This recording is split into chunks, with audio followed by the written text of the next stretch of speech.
Welcome to my herbery. Today we're going to be looking at this raised garden bed. In this video, I'm going to show you what comes in the box, put it together for you, and give you my honest opinion. The seller did send this to us in exchange for a video. However, all of the views and opinions in this video are my own. This garden bed comes packaged very well to protect it during shipping. It is made of kind of a resin material. The instructions are fairly easy to follow. However, you do need to pay attention to where the holes are and what the sides of the pieces look like, because that's very important as you're putting this together. I'll show you what I mean after I get it all together. One really important thing that you should know, I'm using 2 drills here because you have to drill pilot holes in each of the wood looking like pieces. Those are the resin pieces, in order to get the screws to go in easily.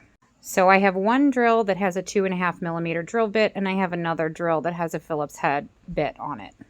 After I did the first 16 screws, I did enlist the help of my handy husband because it was a lot of work.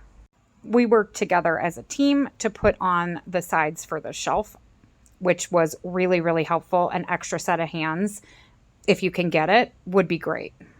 As you're putting it together, it does seem a little bit wobbly at first, but I assure you, once you put those bars in for the shelving and the base, it becomes very, very sturdy, and it is heavy. So team lift. The garden bed is now that it's all put together, I'm getting ready to fill it plants. But before I do that, I want to point out a few important things that you should know as you're assembling this. Pay attention to the location of the screws. That way, when you're putting this together, you know exactly how to structure this, because each of the pieces looks almost identical, but some have holes. So just pay attention to the location of the screws. This side and this side are both the same in terms of how they're put together.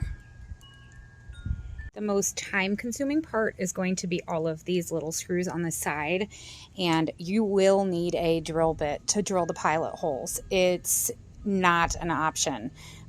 It takes much, much longer if you're going to try to drill those screws in without a pilot hole. So don't make the same mistake I did. Put this together on a softer surface. Do not put it together on concrete, or you're going to scuff the top. Unfortunately, by the time I noticed, it was too late, and I just kept going.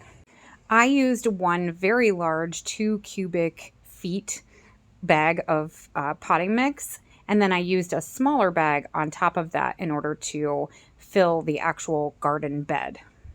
I was able to consolidate and give myself way more room thanks to that shelf on the bottom.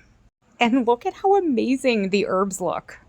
If you are looking for a raised garden bed and you're not afraid of an afternoon project, then I would highly recommend this one.